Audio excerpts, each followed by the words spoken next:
ഇന്ന് നമ്മൾ ഡിസ്കസ് ചെയ്യുന്നത് drug development process and drug development team. 7th semester B ഫാമിലെ ഇൻഡസ്ട്രിയൽ ഫാർമസിയിലെ unit 3 regulatory requirements of the drugs എന്ന് പറയുന്ന പോർഷനിൽ വരുന്ന ഒരു ഇമ്പോർട്ടൻ്റ് ആയിട്ടുള്ള ടോപ്പിക്കാണ് ഡ്രഗ് ഡെവലപ്മെന്റ് ടീം എന്ന് പറയുന്നത്. ഓക്കെ, ഈ ഡ്രഗ് ഡെവലപ്മെന്റ് ടീം എന്ന് പറയുമ്പോൾ അതെന്താണ് എന്ന് മനസ്സിലാവണമെന്നുണ്ടെങ്കിൽ അവിടെ ഡ്രഗ് ഡെവലപ്മെന്റ് പ്രോസസ് എന്താണെന്ന് നമ്മൾ അറിഞ്ഞിരിക്കണം.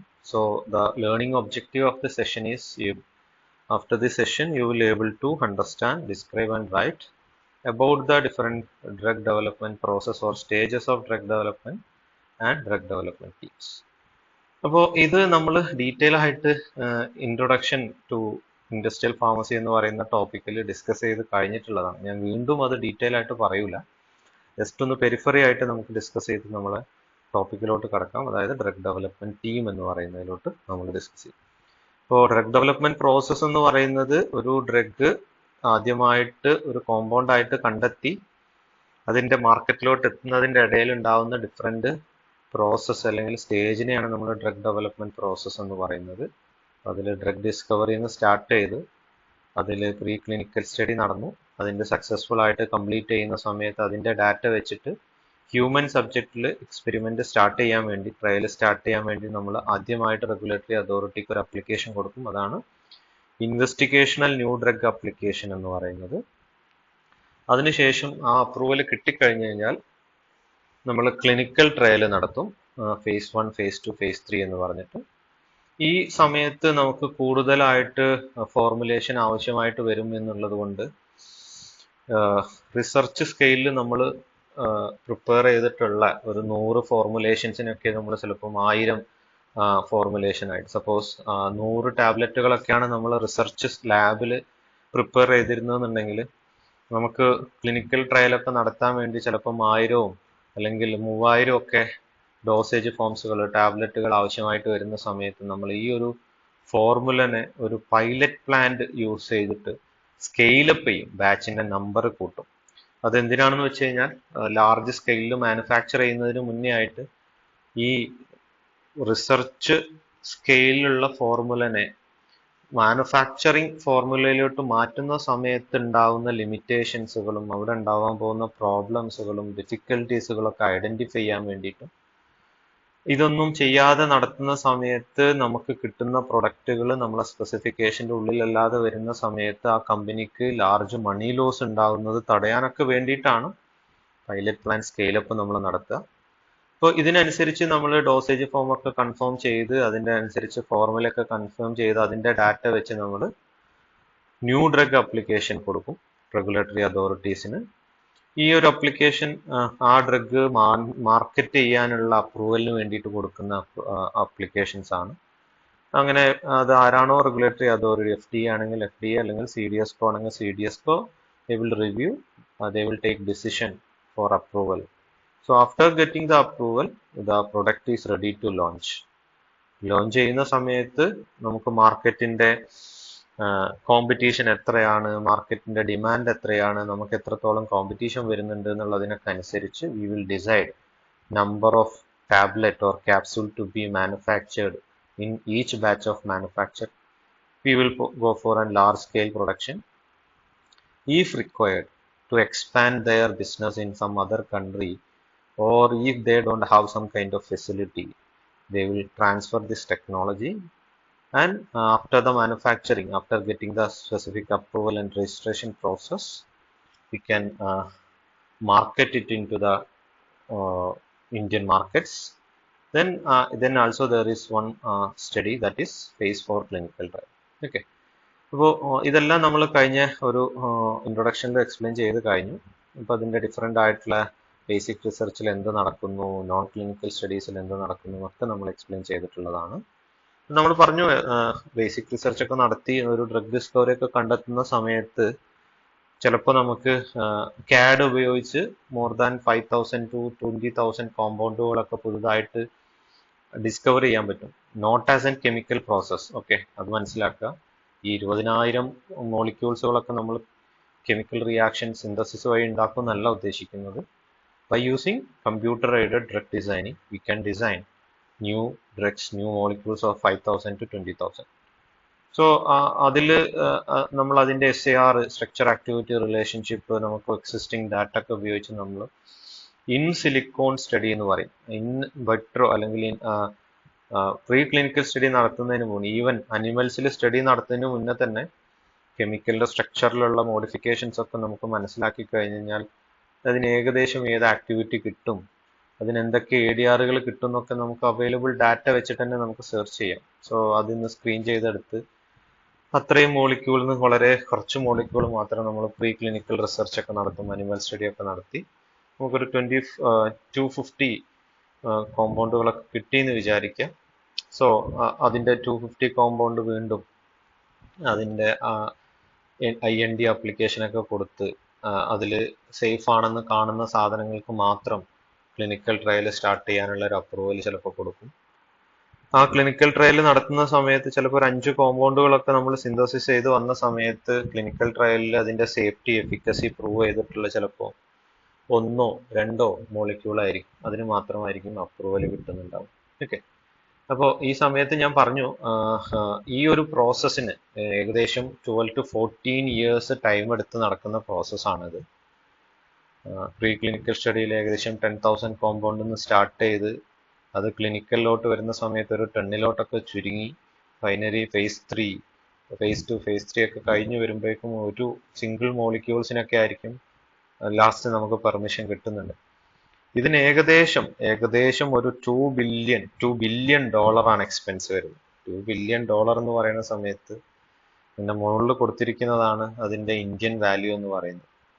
ഓക്കെ, എനിക്കത് കറക്റ്റായിട്ട് എൻ്റെ വായിക്കുന്നത് 166 billion 760 million 40,000 അത്രത്തോളം എക്സ്പെൻസ് ഇന്ത്യൻ റുപ്പീസിൽ വരുന്ന വലിയൊരു പ്രോസസ്സാണ് ഈ പറഞ്ഞ എല്ലാ പ്രോസസ്സും കൂടി.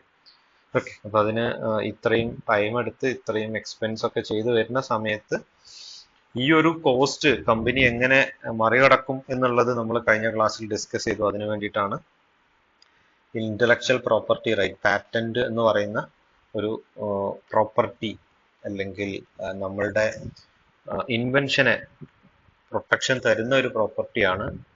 ആ ഒരു ഇൻവെൻഷൻ പുതുതായിട്ട് കണ്ടെത്തിയിരിക്കുന്ന ഒരു ഡ്രഗ് അല്ലെങ്കിൽ ഒരു പ്രോസസ്സ് ഇന്നേ വരെ ലോകത്താരും കണ്ടെത്താത്തതാണ്, അതിന് ഒരു ഫാർമസ്യൂട്ടിക്കൽ അല്ലെങ്കിൽ ഇൻഡസ്ട്രിയൽ ആപ്ലിക്കേഷൻ ഉണ്ട് എന്നൊക്കെ നമ്മൾ പ്രൂവ് ചെയ്ത് കഴിഞ്ഞു കഴിഞ്ഞാൽ ആ ഡാറ്റ പബ്ലിക് ഡൊമൈനിലോട്ട് എത്തിയിട്ടില്ലെങ്കിൽ, പാറ്റന്റിന് ഒരു പ്രത്യേകത ഉണ്ട്, പബ്ലിക് ഡൊമൈനിലുള്ള ഒരു ഡാറ്റ നമുക്ക് പാറ്റന്റ് ചെയ്യാൻ പറ്റില്ല.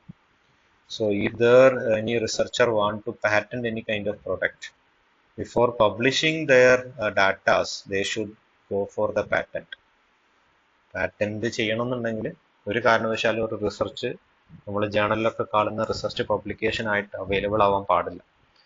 അവൈലബിൾ ആയി കഴിഞ്ഞ് കഴിഞ്ഞാൽ പിന്നെ അതിന് പാറ്റന്റ് കിട്ടൂല, നോവൽ ആയിരിക്കണം എന്ന് പറയുന്നത് അതുകൊണ്ടാണ്. അപ്പോൾ ഇങ്ങനെ നമ്മൾ ചെയ്യുന്ന സമയത്ത് അവർക്ക് 15 ഇയേഴ്സിന്റെ ഒരു പാറ്റന്റ് കിട്ടും. ആ പാറ്റന്റിന്റെ സമയത്ത് അവർക്ക് ആ ഒരു അത്രയും സമയം വേറെ ആർക്കും അത് മാനുഫാക്ചർ ചെയ്യാൻ പറ്റാത്തത് കൊണ്ട് തന്നെ ഈ ഒരു പ്രോസസ്സ് ചിലപ്പോൾ പ്രോസസ്സ് വഴി അവർക്ക് അതിൻ്റെ മാനുഫാക്ചറിങ് അല്ലെങ്കിൽ കോസ്റ്റ് അവർക്ക് അത് തിരിച്ചു പിടിക്കാൻ പറ്റും.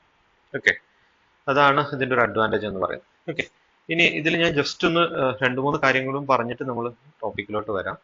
അപ്പൊ ഈ ഇയർലി ഡിസ്കവറി എന്ന് പറയുന്ന സ്റ്റേജിൽ സാധാരണഗതിയിൽ നടക്കുന്ന കുറച്ച് പ്രോസസ്സുകൾ നമ്മൾ മനസ്സിലാക്കി വെക്കുക.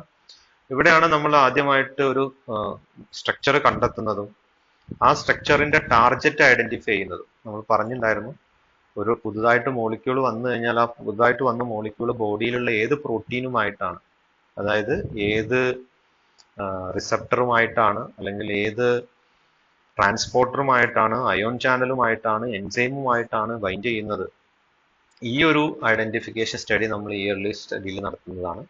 ദെൻ അതിൻ്റെ അസേ, അതിൻ്റെ പ്യൂരിറ്റി കണ്ടെത്താനുള്ള മെത്തേഡ്സുകൾ നമ്മൾ ഈ സമയത്ത് ഡെവലപ്പ് ചെയ്യുന്നതാണ്. അതുപോലെ തന്നെ ഓപ്റ്റിമൈസേഷൻ, എത്ര ഡോസിലാണ് നമ്മൾ എടുക്കേണ്ടതെന്നൊക്കെ. ഇനി രണ്ടാമത്തെ സ്റ്റഡി, ഈ ഒരു സമയത്ത് നമുക്ക് BCS ക്ലാസിഫിക്കേഷൻ ഒന്നും ചിലപ്പോൾ ഐഡന്റിഫൈ ചെയ്യാൻ പറ്റിക്കൊള്ളണമെന്നില്ല. അപ്പോൾ അതൊക്കെ പ്രീ ക്ലിനിക്കൽ സ്റ്റഡീസിലാണ് നമ്മൾ എടുക്കുന്നത്. അനിമൽസിൽ നമ്മൾ നടത്തുന്ന സമയത്ത് അതിൻ്റെ അബ്സോർപ്ഷൻ, ഡിസ്ട്രിബ്യൂഷൻ, മെറ്റബോളിസത്തിന്റെ പാത്ത് വേ ഒക്കെ എങ്ങനെയാണെന്ന് നമുക്ക് ഐഡന്റിഫൈ ചെയ്യാൻ പറ്റും. എങ്ങനെയാണ് ഡ്രഗ് ഡെലിവർ ചെയ്യാൻ പറ്റുക, വിച്ച് റൂട്ട്, പാരൻട്രൽ ആണോ, ഓറൽ ആണോ, ടോപ്പിക്കൽ ആണോ. Then formulation and optimisation. Early development സ്റ്റേജിൽ ആക്റ്റീവ് ഫാർമസ്യൂട്ടിക്കൽ ഇൻഗ്രീഡിയന്റ് ആയിട്ടാണ് നമുക്ക് കിട്ടിയത് എന്നുണ്ടെങ്കിൽ പ്രീ ക്ലിനിക്കൽ സ്റ്റഡി ഒക്കെ നടക്കുന്നതിന്റെ സമയത്തായിരിക്കും നമ്മൾ അതൊരു ഫോർമുല ആക്കി മാറ്റുന്നത് based on the data of ADME, adsorption distribution metabolism. ഇപ്പോൾ BCS ക്ലാസിഫിക്കേഷൻ ഒക്കെ നിങ്ങൾ പഠിച്ചിട്ടുണ്ട്. ഓരോ ക്ലാസിഫിക്കേഷനും ഓരോ അപ്ലിക്കേഷൻസ് ഉണ്ട്. ഫോർ എക്സാമ്പിൾ BCS4 ക്ലാസിഫിക്കേഷൻ, അതിന്റെ പ്രത്യേകത ലോ അബ്സോർപ്ഷൻ, ലോ പെർമിയബിലിറ്റി ആണ്. അപ്പൊ നമ്മളത് ഏത് റൂട്ടിൽ കൊടുത്തു കഴിഞ്ഞാലും അതൊരു മെംബ്രെയിൻ ക്രോസ് ചെയ്യൂല, ബ്ലഡിലോട്ട് അബ്സോർബ് ചെയ്യൂല. അപ്പൊ ഇങ്ങനത്തെ ഡ്രഗ്സുകൾ നിർബന്ധമായിട്ടും പാരന്റലായിട്ടേ കൊടുക്കാൻ പറ്റുള്ളൂ. കാരണം ബ്ലഡിലോട്ട് നേരെ എത്താത്തോടത്തോളം കാലം ഈ ഡ്രഗിന്റെ ഒന്നും എഫക്റ്റ് ബോഡിയിൽ കിട്ടാൻ പോകുന്നില്ല. ഓക്കെ, ഇതൊക്കെയാണ് നിങ്ങൾ 5th സെമസ്റ്ററിൽ പഠിച്ചത് ഫോർമുലേറ്റീവ് ഫാർമസിയിലോ പ്രീ ഫോർമുലേഷൻ സ്റ്റഡീസിന്റെ ഇമ്പോർട്ടന്റ് എന്ന് മനസ്സിലാക്കുക. ഈ ഡാറ്റ വെച്ചിട്ടാണ് നമ്മൾ ഫോർമുലേഷൻ ഉണ്ടാക്കുന്നത്, അല്ല നേരിട്ട് പോയി ഫോർമുലേഷൻ ഉണ്ടാക്കുകയല്ല. നമ്മൾ കുറെ അധികം ഫോർമുലേഷൻ സ്റ്റഡി നടത്തുന്നുണ്ട്. സോലുബിലിറ്റി എത്രയാണ്, മെൽറ്റിംഗ് പോയിന്റ് എത്രയാണ്, അതിന്റെ ക്രിസ്റ്റലൈൻ നേച്ചർ എന്താണ്, അതിന്റെ അമോർഫസ് നേച്ചർ ആണോ, ഇങ്ങനെയുള്ള കുറെ ഡാറ്റ നമ്മൾ പ്രീ ഫോർമുലേഷൻ സ്റ്റഡിയിൽ കണ്ടെത്തിയതിന് ശേഷമാണ് നമ്മൾ ഫോർമുലയാക്കി മാറ്റുന്നത്. ടാബ്ലറ്റ് ആയിട്ട് കൊടുക്കാൻ പറ്റുമോ, പാരന്റലായിട്ട് കൊടുക്കാൻ പറ്റുമോ. And while developing the formulation we have to optimise it. എത്രത്തോളം പോളിമർ എടുക്കണം, എത്രത്തോളം ആക്റ്റീവ് ഫാർമസ്യൂട്ടിക്കൽ ഇൻഗ്രീഡിയൻസ് എടുക്കണം, ഇങ്ങനത്തെ കാര്യങ്ങളൊക്കെ നമ്മൾ ഇവിടെയാണ്. ആൻഡ് ഇൻ പ്രീ ക്ലിനിക്കൽ സ്റ്റഡീസിലാണ് നമ്മൾ ഡോസ് റേഞ്ച് ഫൈൻഡ് ചെയ്യുന്നത്. ഒരു ഇത്ര കിലോഗ്രാം ഉള്ള ബോഡി വെയിറ്റ് ഉള്ള ഒരു സാധനമാണെങ്കിൽ എത്ര ഡോസ് ഡ്രഗ് കൊടുക്കണം എന്നൊക്കെ നമ്മൾ കണ്ടെത്തുന്നത് പ്രീ ക്ലിനിക്കൽ സ്റ്റഡീസിലാണ്. So based on this data we will go for IND, investigational new drug application. So once we get the application, IND application approved, we can start with the clinical trial, phase 1, phase 2, phase 3. This phase 1 volunteer ആയിട്ടുള്ള healthy പേഷ്യൻസിലാണ് ചെയ്യുക. ഈ ഒരു point നിർബന്ധമായിട്ട് മനസ്സിലാക്കേണ്ടതാണ്. phase 1 എന്ന് പറയുന്നത് volunteer ആയിട്ടുള്ള healthy പേഷ്യന്റിൽ ചെയ്യുന്നതാണ്. phase 2 ഡിസീസ്ഡ് ആയിട്ടുള്ള സെലക്റ്റഡ് മെമ്പേഴ്സിൽ ചെയ്യുന്നതാണ്. phase 3 എന്ന് പറയുന്നത് ഡിസീസ്ഡ് ആയിട്ടുള്ള ലാർജ് പോപ്പുലേഷൻസിൽ ചെയ്യുന്നതാണ്. ഓക്കെ, ഈ സമയത്താണ് ഇവിടെ സേഫ്റ്റി, എഫിക്കസി, ഫാർമക്കോകൈനറ്റിക് അനാലിസിസ് ഇങ്ങനത്തെ കാര്യങ്ങളൊക്കെ നമ്മൾ ഇവാലുവേറ്റ് ചെയ്യുന്നത്. So based on this data we will go four NDA approval. Okay, if it is A new drug that will go four NDA, new drug application. If it is a generic drugs, we will go for ANDA, abbreviated new drug application. If it is a biological product like like vaccines or sera, we will go for BLA, biological license. Okay, അപ്പോൾ ഇതാണ്. Then FDA approval കിട്ടിക്കഴിഞ്ഞാൽ we have to do a drug registration. FDA approval is just for approval for the market, but in order to market that, the product has to be registered. Okay, once you check the label of any kind of dosage form, you can see license number, batch number, manufacturer, etc. So that has to be another procedure.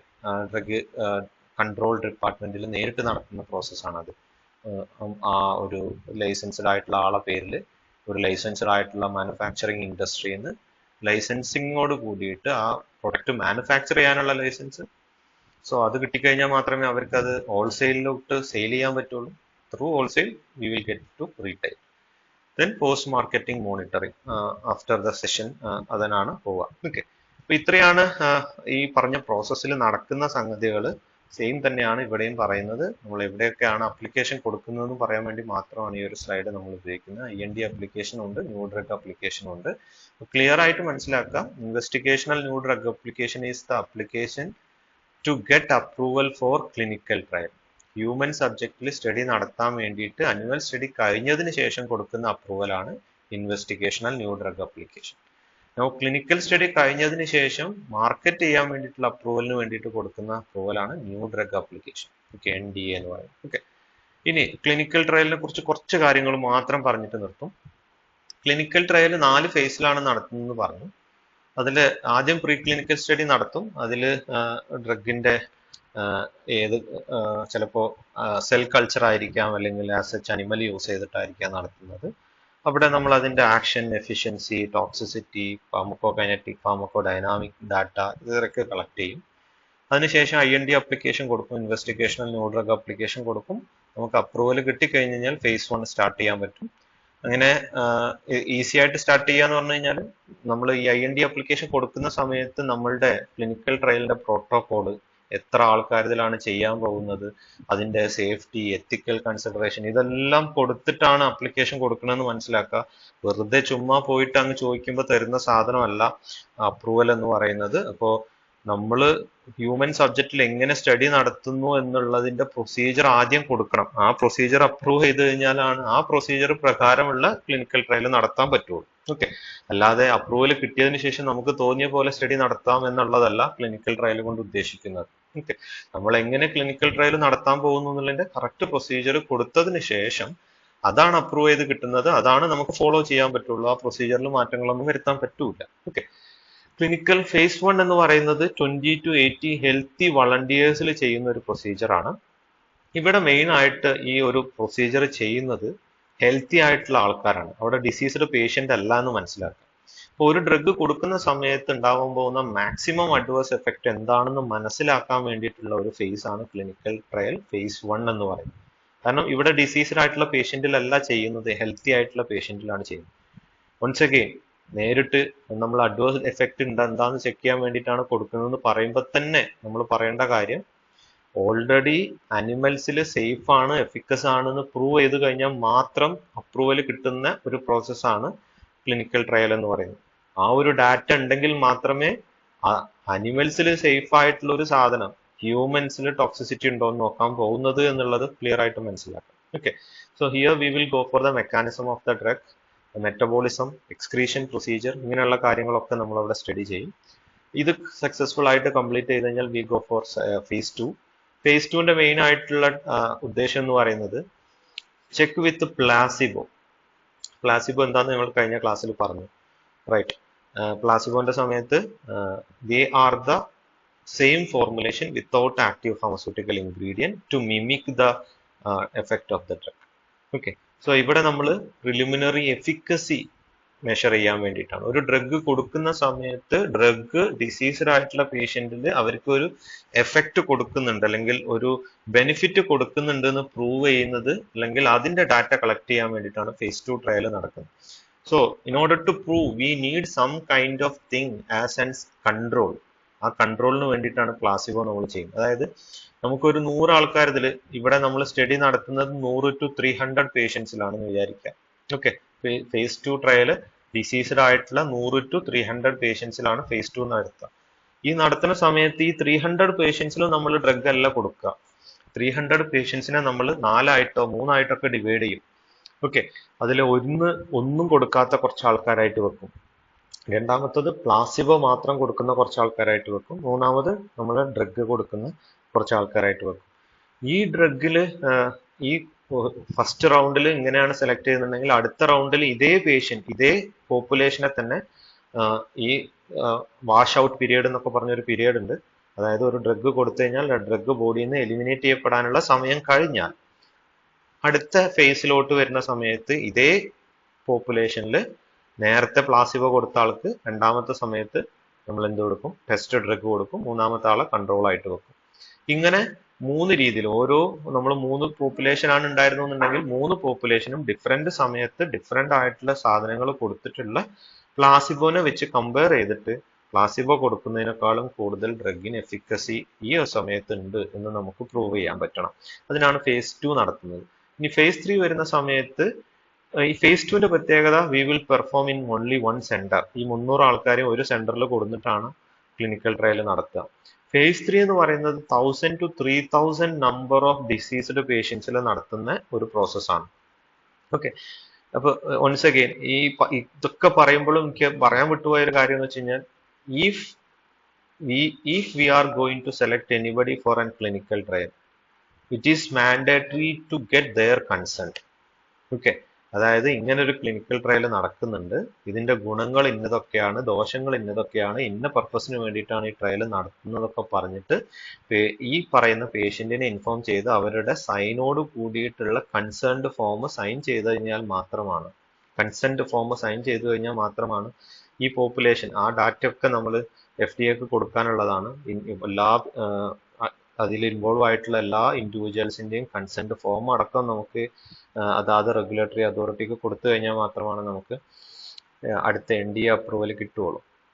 Okay, so that is phase 3. ഇവിടെ നമ്മൾ main ആയിട്ട് safety and efficacy confirm ചെയ്യാന്നുള്ളതാണ് ഉദ്ദേശിക്കുന്നത്. ഇത്രയും 3000 പേഷ്യൻസിൽ നമ്മൾ കൊടുത്തിട്ട് safe ആണ്, എഫിക്കസ് ആണ് എന്ന് കൺഫേം ചെയ്യുക എന്നുള്ളതാണ് phase 4 സ്റ്റഡിയിൽ നമ്മൾ നടത്തുക. ആൻഡ് ദെൻ നമുക്ക് ഈ ഡാറ്റ വെച്ചിട്ട് NDA അപ്രൂവൽ പോവാം. അതും കഴിഞ്ഞ് NDA അപ്രൂവൽ കിട്ടി മാർക്കറ്റ് ചെയ്തതിന് ശേഷം phase 4 പോസ്റ്റ് മാർക്കറ്റിംഗ് സർവൈലൻസ് നടത്തും. ആ സമയത്തും ഏതെങ്കിലും രീതിയിൽ അടുത്ത ഒരു 4 വർഷത്തോട്ട് വീണ്ടും മാർക്കറ്റിലുള്ള ഡ്രഗിന് പ്രത്യേകിച്ചിട്ട് ടോക്സിസിറ്റി ഒന്നുമില്ല, അത് കുടിക്കുന്ന സമയത്ത് എഫിക്കസി ഉണ്ട് എന്നുള്ള ഡാറ്റ നമ്മൾ കളക്ട്. അപ്പൊ ഈ ഒരു ഡാറ്റ എങ്ങനെ കളക്ട് ചെയ്യാന്ന് വെച്ച് കഴിഞ്ഞാൽ that will be through doctors.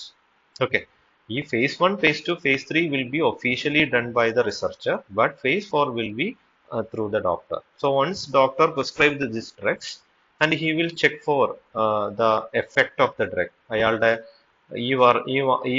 ഈ പ്രാവശ്യം കൺസൾട്ട് ചെയ്യാൻ വന്ന ഒരു പേഷ്യന്റിന്റെ BP നോക്കുന്നു, ഡ്രഗ് പ്രിസ്ക്രൈബ് ചെയ്യുന്നു, ചിലപ്പോൾ 2 മാസം കണ്ടിന്യൂ ചെയ്യാൻ പറയുന്നു, 2 മാസം കഴിഞ്ഞിട്ടും സ്റ്റെബിലൈസ് ചെയ്യുന്നില്ല അല്ലെങ്കിൽ കുറയുന്നില്ല എന്നൊക്കെ കണ്ടെത്തി കഴിഞ്ഞാൽ അയാൾക്ക് മനസ്സിലാവും ഡ്രഗിന് എഫിക്കസി ഇല്ല എന്ന്, ഡോക്ടർക്ക് മനസ്സിലാവും. അപ്പൊ ഡോക്ടർക്ക് ഈ ഒരു ഫീഡ്ബാക്ക് റിസർച്ചർക്ക് കൊടുക്കാൻ പറ്റും.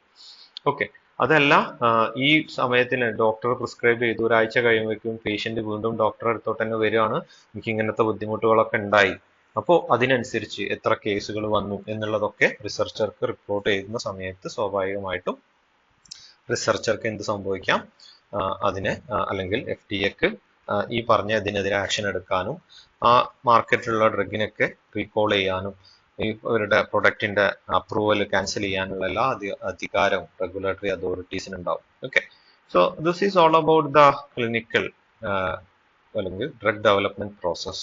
വൺസ് അഗൈൻ ഈ ടേമുകൾ ഞാൻ വീണ്ടും വീണ്ടും എന്താ പറയണമെന്ന് വെച്ച് കഴിഞ്ഞാൽ നിർബന്ധമായിട്ട് അറിഞ്ഞിരിക്കേണ്ട കുറച്ച് സാധനങ്ങളാണ്. IND application, NDA application, ANDA application, BLA application. Okay, so IND application already ഒന്ന് നമ്മൾ പറഞ്ഞു കഴിഞ്ഞു. So application filled to the FDA in order to start the clinical trial in the human subject. Clinical study നടത്തി clinical trial start ചെയ്യാനുള്ള അപ്രൂവലിനാണ് IND application എന്ന് പറയുന്നത്. NDA approval എന്ന് പറയുന്നത് after the clinical study approval four marketing. Okay, market ചെയ്യാനുള്ള approval കിട്ടാൻ വേണ്ടിയിട്ടുള്ളതാണ്. ഈ IND അപ്ലിക്കേഷൻ ഇത് ഒരു ഡിഫറെന്റ് ടേം ആണ്. കാരണം ജനറിക് മെഡിസിൻ, നമ്മൾ ജനറിക് മെഡിസിനും പാറ്റന്റഡ് മെഡിസിനും തമ്മിലുള്ള വ്യത്യാസം കഴിഞ്ഞ ക്ലാസ്സിൽ ഇൻട്രൊഡക്ഷൻ ആയി പറഞ്ഞിട്ടുണ്ടായിരുന്നു. പാറ്റന്റ് ആയിട്ടുള്ള ഡ്രഗ്സ് 20 ഇയേഴ്സ് ആണ് അവരുടെ ലൈഫ് ടൈം കിട്ടുക. ഓക്കെ, അതിൽ ഏകദേശം ഒരു 10 വർഷം 12 വർഷം അവർക്ക് റിസർച്ചിന് വേണ്ടി തന്നെ എടുക്കുന്ന സമയമാണ്. ബാക്കിയുള്ള ഏകദേശം 8 വർഷമാണ് അവരുടെ മാർക്കറ്റിംഗിന്റെ ടൈം എന്ന് പറയുന്നത്. ഈ മാർക്കറ്റിംഗിന്റെ ടൈമിൽ അവർക്ക് വേറെ ഒരു മാനുഫാക്ചറർക്കും ഈ ഒരു പ്രൊഡക്റ്റ് മാനുഫാക്ചർ ചെയ്യാനുള്ള പെർമിഷൻ ഇല്ല. അതുകൊണ്ട് അവർക്കൊരു നോൺ കോമ്പറ്റേറ്റീവ് അഡ്വാൻറ്റേജ് കിട്ടും. അവരുടെ കോമ്പറ്റീഷൻ ആരും ഉണ്ടാവില്ല, അവരുടെ പ്രൊഡക്റ്റ് അവർക്ക് മാത്രമേ ഉള്ളൂ. അതുകൊണ്ട് വേറെ ആർക്കും മാനുഫാക്ചർ ചെയ്യാൻ പറ്റാത്തതുകൊണ്ട് അത്രയും സമയം കൊണ്ട് അവരുടെ പ്രൊഡക്റ്റിന് ചിലപ്പോൾ മാക്സിമം റേറ്റ് ആയിരിക്കാം, ആവശ്യക്കാരുണ്ടെങ്കിൽ ആ മാക്സിമം റേറ്റ് ഒക്കെ യൂസ് ചെയ്തിട്ട് അവർ വാങ്ങി സ്വാഭാവികമായിട്ടും അവർക്ക് അതിന്റെ പ്രോഫിറ്റ് കിട്ടി. ഈ 20 ഇയേഴ്സ് കഴിഞ്ഞു കഴിഞ്ഞാൽ ബാക്കിയുള്ള മാനുഫാക്ചറർക്ക് ഇതേ കോമ്പൗണ്ട് അവരുടെ ഫോർമുലേഷൻ എന്ന് പറയുമ്പോൾ അതിലുള്ള പോളിമേഴ്സ് മാറ്റിയിട്ട് അവർക്ക് ഫോർമുലേറ്റ് ചെയ്യാം. അങ്ങനെ ഫോർമുലേറ്റ് ചെയ്തിട്ട് അതിന്റെ അപ്രൂവൽ കിട്ടാൻ വേണ്ടിയിട്ടുള്ള അപ്ലിക്കേഷൻ ആണ് ANDA അപ്ലിക്കേഷൻ എന്ന് പറയുന്നത്, അപ്രൂവേറ്റഡ് ന്യൂ ഡ്രഗ് അപ്ലിക്കേഷൻ എന്ന്.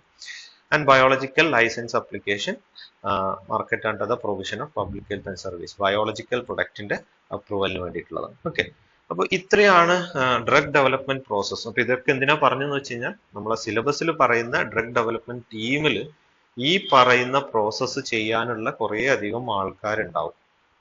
ഓക്കെ, ഒരു റിസർച്ചിന്റെ ടീമിലായിട്ട് ഈ പറയുന്ന പ്രൊസീജിയറുകളൊക്കെ ചെയ്യാനുള്ള ടീമായിട്ടാണ് നമ്മൾ ഇതിനെ ഡിവൈഡ് ചെയ്യുക.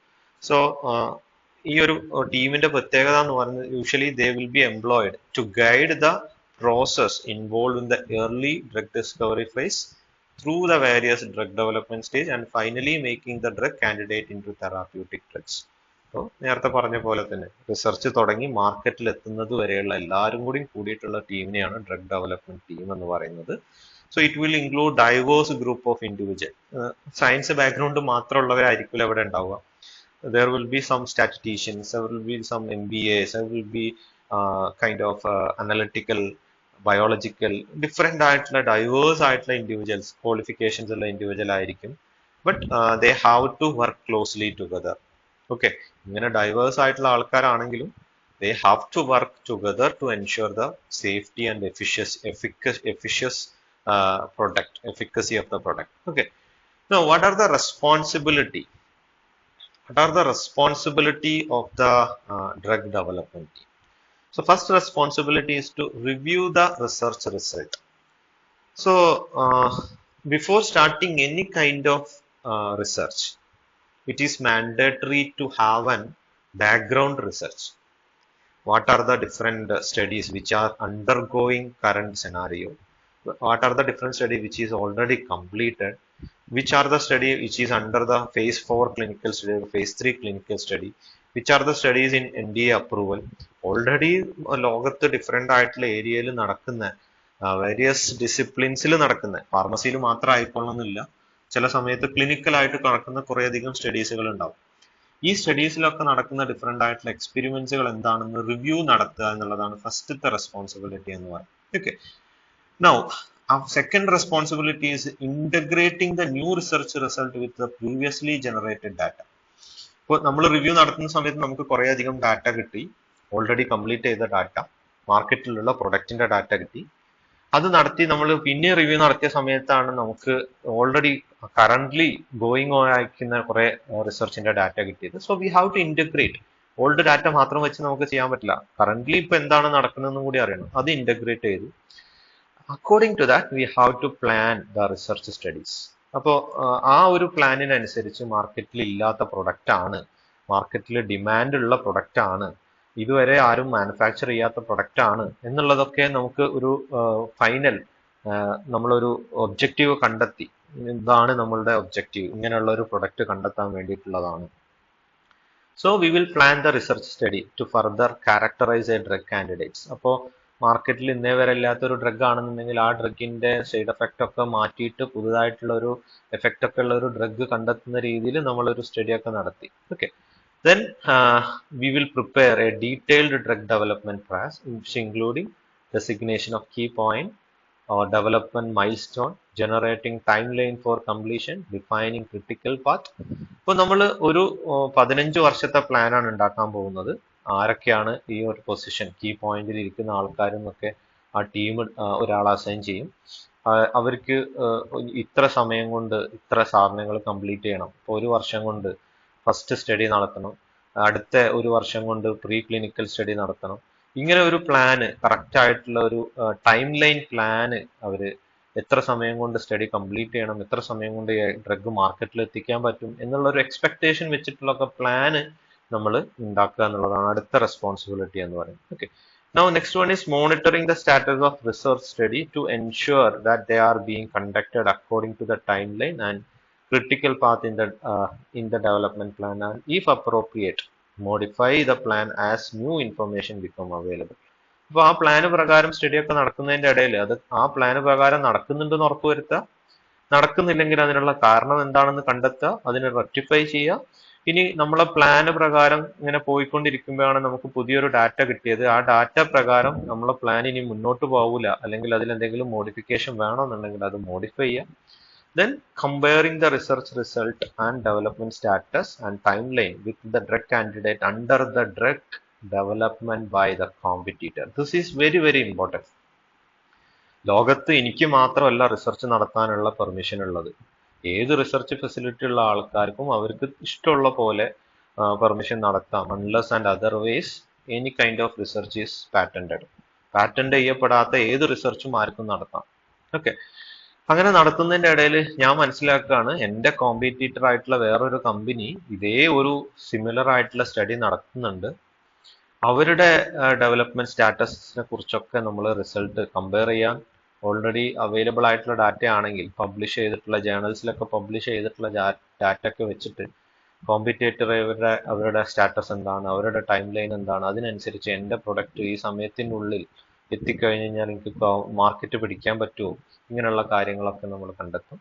Then conducting appropriate market survey to ensure the development of new candidate which is economically justified and continue to the meet a medical need. So research ഒക്കെ നടത്തുന്നൊക്കെ വളരെ കറക്റ്റാണ്.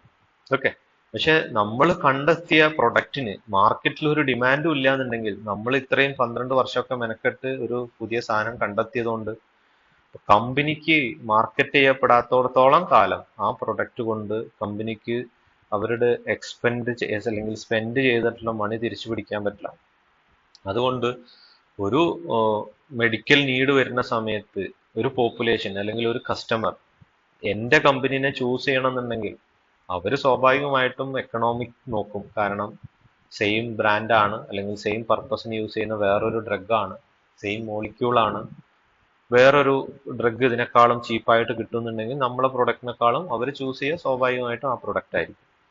അതുപോലെ തന്നെ അവരുടെ വേറൊരു കോമ്പറ്റീറ്ററുടെ മാർക്കറ്റിംഗ് സ്ട്രാറ്റജി നമ്മളെക്കാളും കൂടുതലാണ്.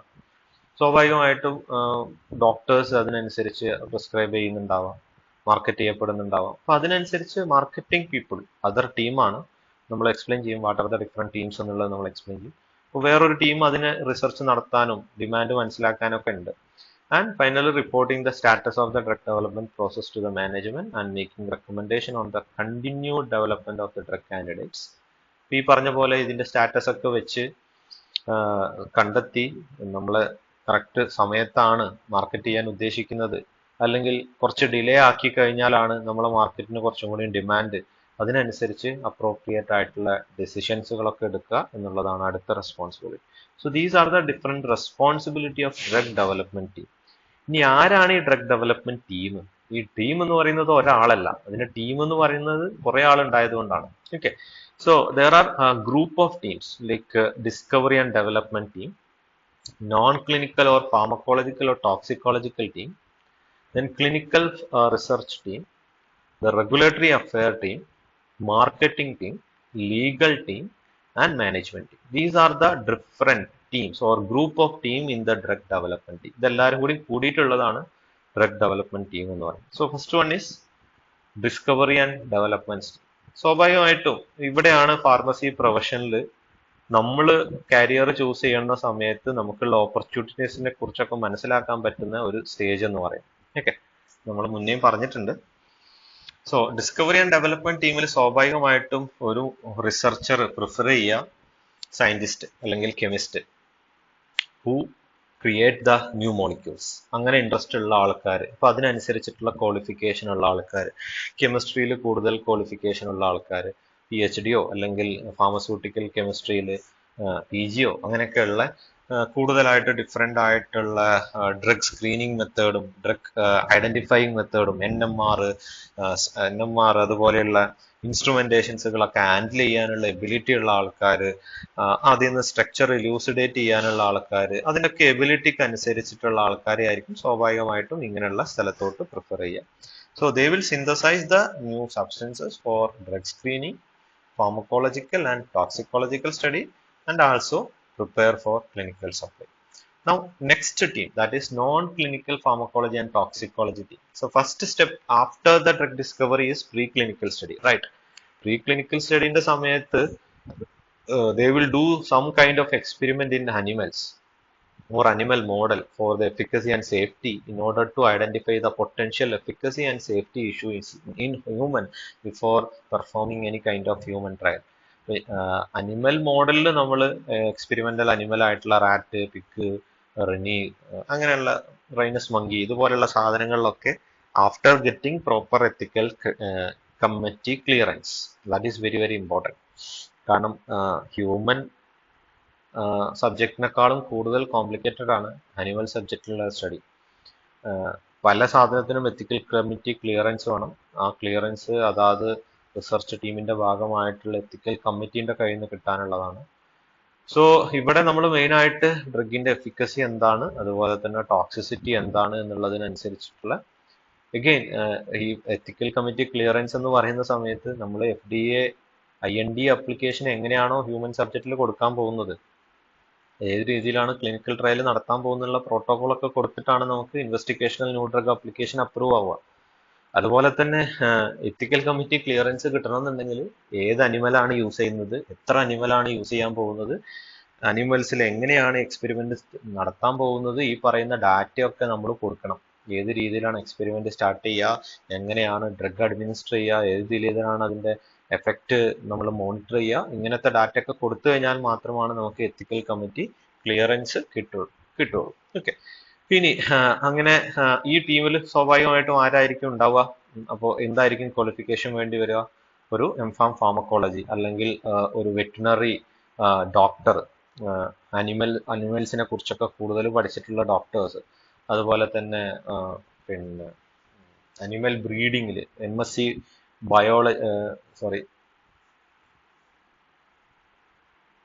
ബയോളജി ഓക്കെ, ബയോളജി പഠിച്ചിട്ടുള്ള ആൾക്കാർ, അനിമൽസിനെ കുറിച്ച് കൂടുതലായിട്ട് ഡീറ്റെയിൽസ് ആയി അനിമൽ ബ്രീഡിങ്ങിനെ കുറിച്ചും അതിന്റെ കാര്യങ്ങളെ കുറിച്ചൊക്കെ ഡിഫറെന്റ് ആയിട്ടുള്ള കോഴ്സസുകൾ ഉണ്ട്. അത് കംപ്ലീറ്റ് ചെയ്തിട്ടുള്ള ആൾക്കാരൊക്കെ ആയിരിക്കും മിക്കവാറും ഈ ടീമിൽ ഉണ്ടാവുക. ഓക്കെ. ഫാർമക്കോളജിക്ക് കൂടുതൽ സ്കോപ്പ് ഉള്ള ഒരു ഏരിയ ആണ് ഈ ഒരു ഏരിയ എന്ന് പറയുന്നത്. അതുപോലെ തന്നെ വെറ്റിനറി മെഡിസിൻ കംപ്ലീറ്റ് ചെയ്തിട്ടുള്ള ആൾക്കാർ. Now phase third team, clinical research ടീമാണ് അടുത്ത ടീം എന്ന് പറയുന്നത്. റിസർച്ച് ടീം എന്ന് പറയുന്ന സമയത്ത് ഹ്യൂമൻ സബ്ജക്റ്റിലാണ് ഇവിടെ നമ്മൾ സ്റ്റഡി നടത്താൻ പോകുന്നത്. റൈറ്റ്. അപ്പൊ ഹ്യൂമൻ സബ്ജക്റ്റിൽ സ്റ്റഡി നടത്തുന്ന സമയത്ത് വീണ്ടും ക്ലിനിക്കൽ ട്രയൽ നടക്കുന്ന ഒരു സെന്റർ ആണെന്നുണ്ടെങ്കിൽ അവിടെ എംഫാം ഫാർമക്കോളജി, അതുപോലെ MBBS അല്ലെങ്കിൽ MD കഴിഞ്ഞിട്ടുള്ള ഡോക്ടേഴ്സ്, ഇങ്ങനെയുള്ള ഒരു ടീമായിരിക്കും അവിടെ ഉണ്ടാവുക. സോ അൾട്ടിമേറ്റ് റെസ്പോൺസിബിലിറ്റി ഈ ഒരു ടീമിനാണ് ഹ്യൂമൻ സബ്ജക്റ്റിൽ സ്റ്റഡി നടത്തുന്നതിന്റെ കംപ്ലീറ്റ് ആയിട്ടുള്ള റെസ്പോൺസിബിലിറ്റി ഉണ്ടാവുക. Monitoring of the drug safety. So must be science based. എന്തെങ്കിലും ഹൈപ്പോത്തസിസിന്റെ പേരിലോ മിത്തിന്റെ പേരിലോ ഒന്നും നടത്തേണ്ട സാധനങ്ങളല്ല. അതിനൊരു സയൻസ് ബേസ് ഉണ്ടായിരിക്കണം ആ സ്റ്റഡി നടത്താൻ. അങ്ങനെ നടത്തുന്നത് കൊണ്ട് ഒരു ബെനിഫിറ്റ് ഉണ്ടാവും എന്നുള്ളതിനൊരു സയൻസ് എവിഡൻസ് ഉണ്ടായിരിക്കണം. There should be some proper statistical methodology and clinically relevant and there should be a clinically relevant endpoint. ഒരു സ്റ്റഡി നടത്തിയിട്ട് അതിൽ നിന്നൊരു റിസൾട്ട് കിട്ടും എന്നുണ്ടെങ്കിൽ മാത്രമേ റിസൾട്ട് നടത്താനുള്ള അപ്രൂവൽ കിട്ടുള്ളൂ. അപ്പൊ അങ്ങനെയുള്ള ഒരു സ്റ്റഡി ആയിരിക്കണം. And they must interact with the FDA and which is responsible for the generation of the study report and with input from the biostatistician and regulatory affair. Okay. അപ്പോൾ ഈ ഒരു ടീമിൽ മെയിൻ ആയിട്ട് ഈ നേരത്തെ പറഞ്ഞ പോലെ തന്നെ ഫാർമക്കോളജി, അതുപോലെ MBBS or MD doctors, then biostatisticians. ഒരു ഡാറ്റ കിട്ടിക്കഴിഞ്ഞാൽ അതെങ്ങനെയാണ് ഒരു സ്മോൾ ഗ്രൂപ്പിൽ ഡാറ്റ കിട്ടിക്കഴിഞ്ഞാൽ ആ ഡാറ്റനെ വലുതാക്കാൻ വേണ്ടിയിട്ട് നമ്മൾ സ്റ്റാറ്റിസ്റ്റിക്സ് ഒക്കെ ഉപയോഗിക്കും. കറക്റ്റ് ആണ് ഓരോ ടൈമിലും കിട്ടുന്ന ഡാറ്റ എന്നൊക്കെ കൺഫേം ചെയ്യാനൊക്കെ വേണ്ടിയിട്ട്. അപ്പോൾ ബയോസ്റ്റാറ്റിസ്റ്റീഷ്യൻസ് വേണം. അതുപോലെ തന്നെ റെഗുലേറ്ററി അഫെയർ ഡിപ്പാർട്ട്മെന്റിലെ മെമ്പേഴ്സ് ഉണ്ടായിരിക്കണം. അവരെല്ലാവരും കൂടിയിട്ടുള്ള ഒരു ടീമാണ് ക്ലിനിക്കൽ റിസർച്ച് ടീം എന്ന് പറയുന്നത്. Next one is regulatory affair team. നേരത്തെ നമ്മൾ ഓൾറെഡി പറഞ്ഞു എന്താണ് റെഗുലേറ്ററി അഫെയർ എന്നുള്ളത്. So they are the responsible person to ensure the compliance with the rules and regulation established by Federal Drug as well as Food Drug and Cosmetic Act and its amendment. ഏതാണോ country, ആ കൺട്രീസിലുള്ള regulatory authority ആരാണോ, FDA ആണെന്നുണ്ടെങ്കിൽ US standard ആണ്, CDSCO Indian standard ആണ്. അപ്പൊ ആരാണോ regulatory authority അവരുടെ പറഞ്ഞിട്ടുള്ള സ്പെസിഫിക്കേഷൻസ് എന്താണ്, അവർ പറഞ്ഞിട്ടുള്ള റൂൾസ് എന്താണ്, റെഗുലേഷൻസുകൾ എന്താണ്, അവർക്ക് അവരുടെ കയ്യിൽ നിന്ന് NDA അപ്രൂവൽ കിട്ടാൻ വേണ്ടിയിട്ട് നമ്മൾ കൊടുക്കേണ്ട ഡാറ്റാസുകൾ എന്താണ്, ഇങ്ങനത്തെ കാര്യങ്ങളെല്ലാം കൂടി വരുന്നതാണ് റെഗുലേറ്ററി അഫെയർ ടീംസ് എന്ന് പറയുന്നത്. ഓക്കെ. അപ്പൊ ആ മിക്കവാറും ക്വാളിഫിക്കേഷൻ വെച്ച് കുറച്ചധികം റോൾസ് ആൻഡ് അല്ലെങ്കിൽ ലോസിനെ കുറിച്ചൊക്കെ അറിയുന്ന ആൾക്കാരായിരിക്കും. ഐദർ LLB കംപ്ലീറ്റ് ചെയ്തിട്ടുള്ള ആളായിരിക്കണം. അതല്ലാന്നുണ്ടെങ്കിൽ LLB കംപ്ലീറ്റ് ചെയ്തുകൊണ്ട് മാത്രം അറിഞ്ഞാൽ പോരാ, ഈ ഒരു പ്രോസസ്സിനെ കുറിച്ച് അറിഞ്ഞിരിക്കണം. സോ എംഫാം റെഗുലേറ്ററി അഫെയർ കഴിഞ്ഞിട്ടുള്ള ആൾക്കാർക്ക് കൂടുതൽ സ്കോപ്പ് ഉള്ള ഒരു ഏരിയ ആണ് റെഗുലേറ്ററി അഫെയർ ടീം എന്ന് പറയുന്നത്. Next one is marketing team. ഇത് നമ്മൾ കൂടുതൽ കണ്ടിട്ടുള്ള ഒരു സാധനമായിരിക്കും. നമ്മൾ എവിടെ പോയി കഴിഞ്ഞാലും ഡോക്ടേഴ്സിനൊക്കെ വിസിറ്റ് ചെയ്യാനും, അതുപോലെ ഹോൾസെയിൽ, റീറ്റെയിൽ, ഫാർമസികളിലൊക്കെ മാർക്കറ്റ് ചെയ്യാനും ഫീൽഡിൽ ഇറങ്ങി പ്രവർത്തിക്കുന്ന കുറച്ച് ആൾക്കാരാണ് മാർക്കറ്റിംഗ് ടീം എന്ന് പറയുന്നത്. ഓക്കെ. മാർക്കറ്റിംഗ് എന്ന് പറയുന്ന സമയത്ത് നമ്മൾ നേരിട്ട് ഫീൽഡ് മാത്രം ചിന്തിക്കരുത്. ഇവിടെ മാർക്കറ്റിംഗ് ആൻഡ് സെയിൽ എന്ന് പറഞ്ഞാൽ നമുക്ക് രണ്ടായിട്ട് ഡിവൈഡ് ചെയ്യാം. ഓക്കെ. അപ്പോൾ മാർക്കറ്റിംഗ് എന്ന് പറയുന്നത് സെയിൽ ചെയ്യാനുള്ള സ്ട്രാറ്റജി ഡെവലപ്പ് ചെയ്യുന്ന ആൾക്കാരാണ് മാർക്കറ്റിംഗ് എന്ന് പറയുന്നത്. Okay. So they will design the brochure, they will design the data to be presented to the doctors, they will design the marketing strategy. ഏത് രീതിയിലാണ് അത് കൊടുക്കേണ്ടത്, ഏത് രീതിയിലാണ് അത് പ്രസന്റ് ചെയ്യേണ്ടത്, ഡോക്ടേഴ്സിനെ എങ്ങനെയാണ് കൺവിൻസ് ചെയ്യേണ്ടത്, അവരുടെ പ്രൊഡക്റ്റിനെ എങ്ങനെയാണ് അവര് ഒരു പോസ്റ്ററിലോട്ട് മാറ്റേണ്ടത്, ആ അവര് ഒരു ലീഫ്ലെറ്റ് കൊടുക്കുന്നുണ്ടെങ്കിൽ ആ ലീഫ്ലെറ്റിൽ എങ്ങനെയാണ് ഡാറ്റ പ്രസന്റ് ചെയ്യേണ്ടത്, ഇങ്ങനെയുള്ള കാര്യങ്ങളൊക്കെ ഡിസൈഡ് ചെയ്യുന്നത് മാർക്കറ്റിംഗ് ടീമാണ്. Okay, they need the product labeling that differentiate their product from those already in the market, and marketing team has to provide extra creative concept for the prescribing physician, patient and company senior managers, and they also have to make sure the budget goal are meet. This is very important. For a company, they will look for the expenditure and their benefits from and marketing of any kind of product. അപ്പോൾ ഇവർക്ക് ഈ market ചെയ്യാനുള്ള ചെലവ്, already manufacture ചെയ്യാനും റിസർച്ചിനുള്ള ചെലവൊക്കെ കഴിഞ്ഞിട്ട് ഇനി market ചെയ്യുന്നിടത്തും വീണ്ടും ചെലവ് വരുന്ന സമയത്ത് എത്ര കുറഞ്ഞ ചെലവിൽ മാർക്കറ്റ് ചെയ്ത് എത്ര കൂടുതൽ ബെനിഫിറ്റ് ഉണ്ടാക്കാൻ പറ്റും എന്നുള്ളതായിരിക്കും സ്വാഭാവികമായിട്ടും ഒരു കമ്പനി നോക്കുന്നുണ്ടാവുക. ഓക്കെ, ആ സമയത്ത് ഇവരുടെ ഈ ബഡ്ജറ്റ് ഗോൾ ആർക്ക് മീറ്റ് ചെയ്യാൻ പറ്റണം, ആ ഒരു അവരുദ്ദേശിച്ച എത്രത്തോളം മണി സ്പെൻഡ് ചെയ്യാൻ പറ്റുന്നുണ്ട്. ഈ ഒരു സമയത്താണ് യൂഷ്വലി ഒരു കോൺഫ്ലിക്റ്റ് ഉണ്ടാവുന്ന ഒരു ഏരിയ എന്ന് പറയുന്നത്. Usually marketing team have some difference opinion for both the clinical and regulatory group. Regulatory ഗ്രൂപ്പും ക്ലിനിക്കൽ ഗ്രൂപ്പും ഡ്രഗിന്റെ സേഫ്റ്റിയും കാര്യങ്ങളൊക്കെ കൂടുതൽ ചർച്ച ചെയ്യുന്ന സമയത്ത് മാർക്കറ്റിംഗ് ഗ്രൂപ്പുകൾ സ്വാഭാവികമായിട്ടും അത് മാർക്കറ്റ് ചെയ്ത് പ്രോഫിറ്റ് ചെയ്യാനുള്ള കാര്യങ്ങളായിരിക്കും ചർച്ച ചെയ്യപ്പെടുന്നുണ്ടാവും. So there is a more chance for conflict between the entire team. Okay, ഈ ടീം പ്രോഫിറ്റിനെ കുറിച്ച് മാത്രമാണ്, മാർക്കറ്റിനെ കുറിച്ചായിരിക്കും കൂടുതൽ ചിന്തിക്കുന്നുണ്ടാവുക. ബാക്കിയുള്ള ടീമുകളൊക്കെ ഡ്രഗിന്റെ സേഫ്റ്റി, എഫിക്കസിനെ കുറിച്ചൊക്കെ ചിന്തിക്കുന്ന സമയത്ത് സ്വാഭാവികമായിട്ടും ഡിഫറെന്റ് ഒപ്പീനിയൻ ഉണ്ടാവാനുള്ള ചാൻസ് ഉണ്ട്. But ultimately every drug is marketing for the benefit of പേഷ്യന്റിന് ബെനിഫിറ്റ് ഉണ്ടാവാൻ വേണ്ടിയിട്ടാണ് മാർക്കറ്റ് ചെയ്യപ്പെടേണ്ടത്. That is the ethics. Ethics follow ചെയ്യുന്നുണ്ടോ ഇല്ലേ എന്നുള്ളത് ക്വസ്റ്റ്യൻ മാർക്കാണ്. But still that is the only area where there will be some difference of opinion. And next one is legal team. Regulatory affair ടീമിന്റെ വേറൊരു team തന്നെയാണ് legal team എന്ന് പറയുന്നത്. they will be more involved in kind of patent protection, submitting of patent at the appropriate time, and ഇനി പാറ്റന്റിന്റെ വേറൊരു കാര്യമുണ്ട്. Patent പല സമയത്തും പാറ്റന്റ് എടുക്കുന്നത് ഒരു മോണിറ്ററി ബെനിഫിറ്റിന് മാത്രമായിരിക്കില്ല, ഒരു പ്രൊട്ടക്റ്റീവ് മെഷർമെന്റിനും കൂടി വേണ്ടിയിട്ടാണ്.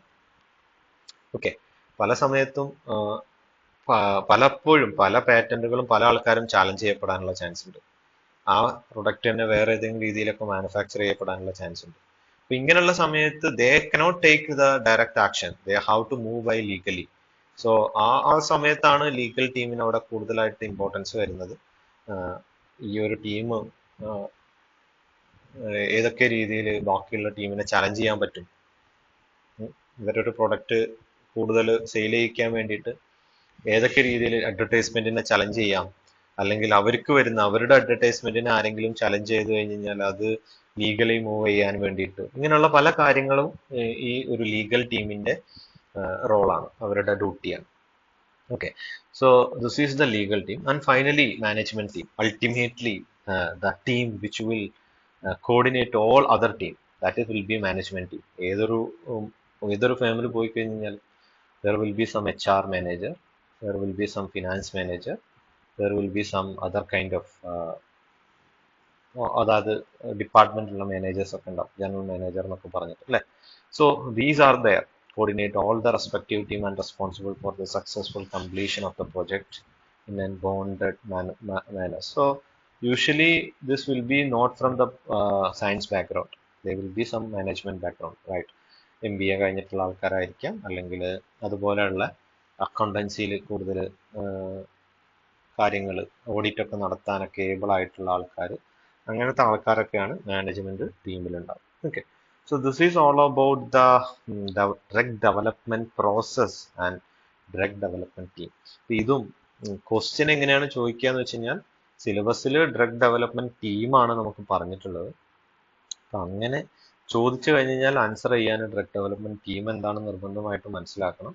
ബാക്കിയുള്ള കാര്യങ്ങളൊക്കെ ആസ് എ ഫാർമസി സ്റ്റുഡൻറ് അല്ലെങ്കിൽ ആസ് എ